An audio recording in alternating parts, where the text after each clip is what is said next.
Obviously, Justin Jefferson goes into that. Jordan Addison coming back and being healthy and all of that. I mean, there's a lot going on. I think probably if we're just being fair about this, there's two things that are happening in the defense that there's maybe three things that were happening that on this particular Sunday that you can't overcome. One, your arguably your best player, Jair Alexander's not playing. You've got Justin Jefferson. Now, last time they played, Jair had a pretty good game against them. They played the time before that. I think in the home opener or the season opener was a rough one. So Justin Jefferson has a great day. Addison has a great day. We're playing young guys in the secondary, and I'll show you a couple of plays where maybe they're scheming it this way, but it doesn't really fundamentally make sense the way they're scheming it as far as how much space they're leaving good players. And then our pass rush, and whether it's because we don't have a true pass rusher on the inside, whether it's because some of the stuff we talked about with Gary last week, it's still the same problem.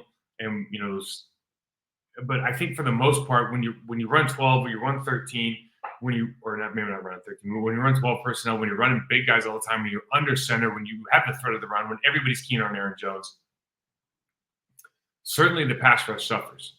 And what we'll see is here's the thing about Sam Darnold. Sam Darnold can play catch, right? Sam Darnold can play catch. That wasn't ever the issue we talked about in the previous show. What is he not good at? Processing speed. If NFL level, processing speed, pocket awareness.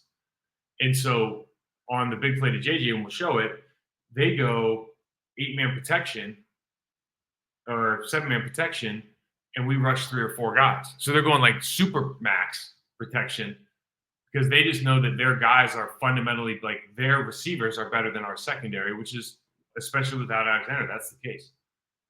So I think without Jair, the secondary is looking undermanned. Darnold ends with 20-28, 275 yards, 3 touchdowns. I know McKinney had the pick was a bad call. I mean, it helps him, it helps the stats, and it helped us, but it was a bad call.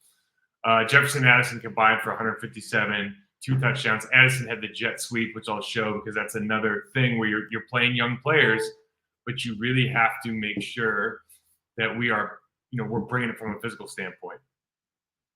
So I have to do something here to get rid of this film, so I'll remove that. And then I'll bring something new in. I think the fun part about even not being thrilled with the way that the team played,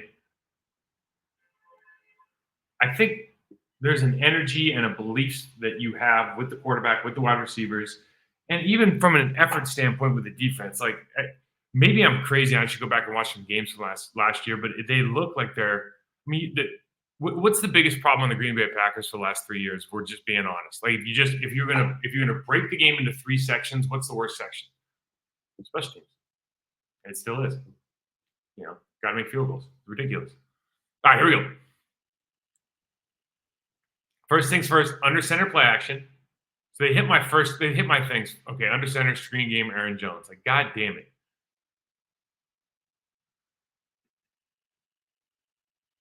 Jones actually catches this ball in front of his lead blocker. He's way too fast out, to be honest with you. He's way too fast out, but he's so good it doesn't matter. Okay, this is Quay. Okay, so good job. His legs are wrapped up. And you drive him to the ground late, and then you stand over him. It's I just don't sometimes these young guys, man, I don't know if they know how it works. That's not a trash talking play. You didn't do anything. You literally, his legs were taken away. My son could tackle you if your legs were taken away. It's not fair to my son.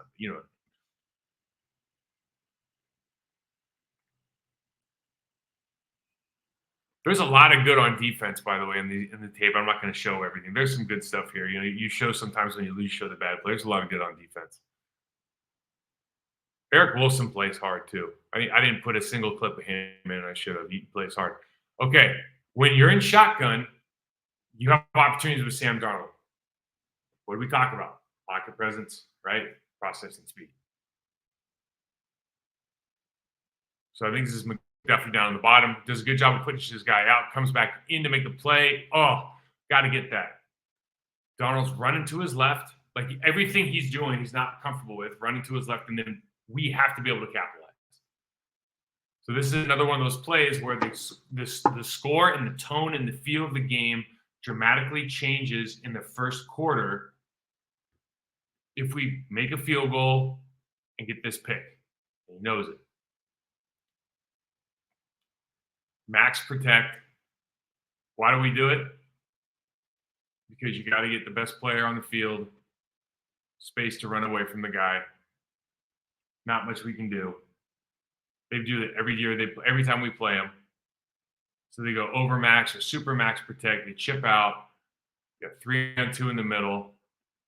And he's got so much time. I mean, look how open. I mean, honestly, like, and you don't.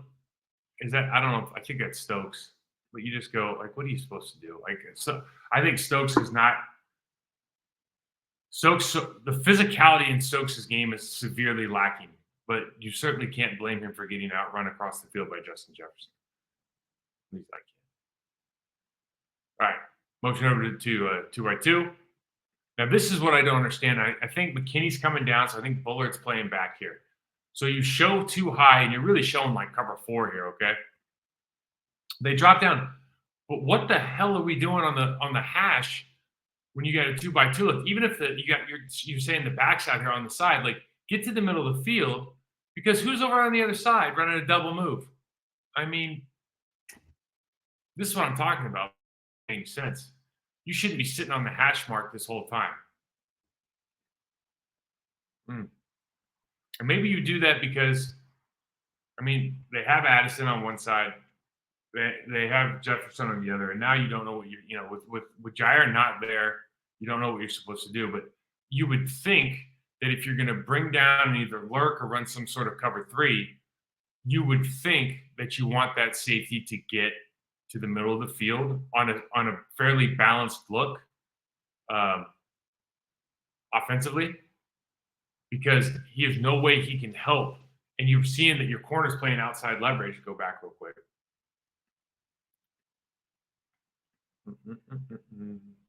You see your corners playing outside leverage here. So that 20 yards between the numbers in the far hash, or however it's 30, whatever that number is, it must be 20 yards.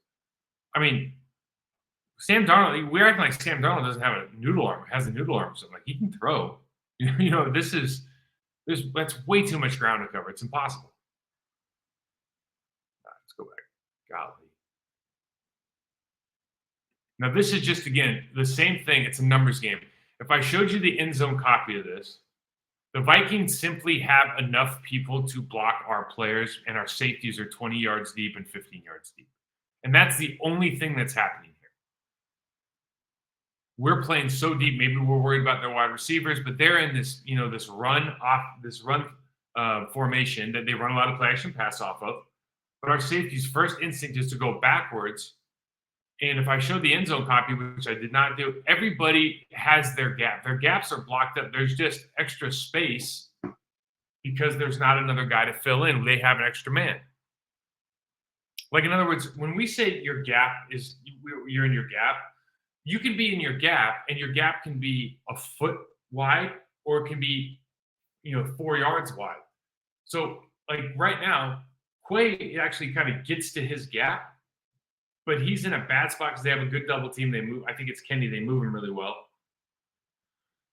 But he can't keep he can't keep gap integrity of a 4-yard gap. You need a safety to come make a play sometimes, and our safeties are too deep. And this is a schematic issue because they're worried about the receivers, I suppose. But there's not much you can do from it unless you really win a one-on-one matchup. Like, if they just do their job and have a stalemate, they're going to have room to run.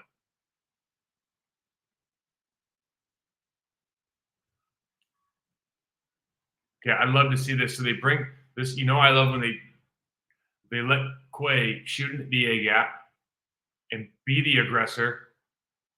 We come over the top and just like form tackle. This is, tackling 101 day one. That is exactly how you do it. Great, great job. Motion's over. We show man. Now, can we please look how high our defensive ends are over Sam Darnold? I know Sam Darnold took a step up, so imagine him a step back. But good Lord, like, what are you going to do back there? It just doesn't make any sense. So now we get when you collapse the pocket, so why do I always talk about that? Because when you collapse the pocket from level in and they step up, you are within an arm away from grabbing the quarterback. And if he steps out, you can turn and follow him flat. You don't have to chase up. When you're over the top, the distance between the defensive tackles and the defensive ends is so great that Sam Darnold can run for a 15-yard gain. That doesn't make any sense. Quay McDuffie do the best here, but that's just, or is that Bullard do their best here, but that's not realistic. So this is crucible time down at the bottom. Talk about Eric Stokes. Safety's over because they have trips over on their right, our left. So he's one-on-one with a dude. And they know he's gonna get tested.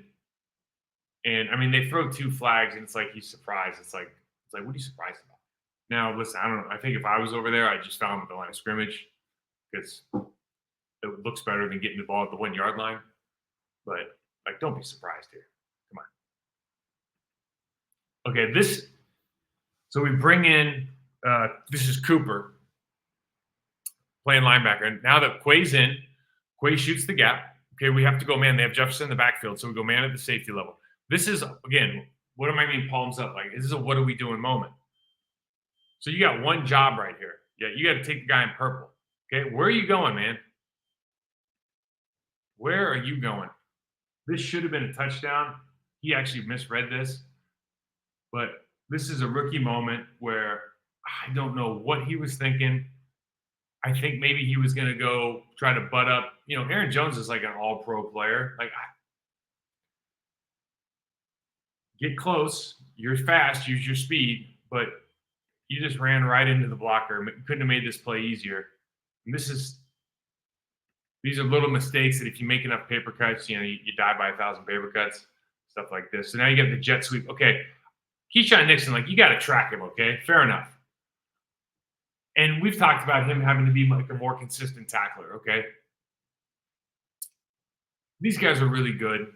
He's obviously, like, you can just see by his eyes, he's tracking I would say he's tracking the wrong hip.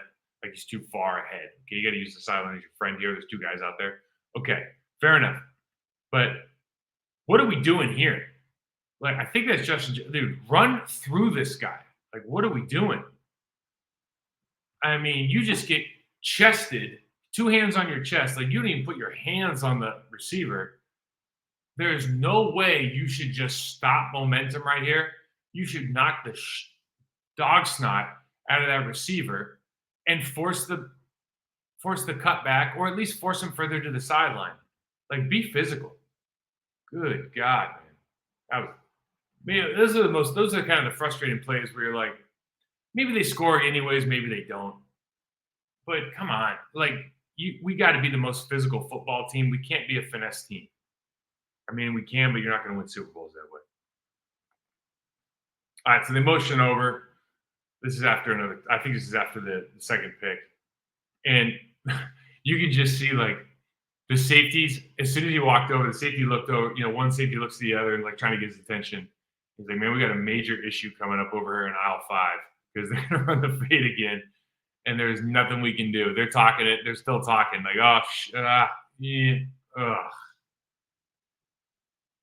And that's a wrap.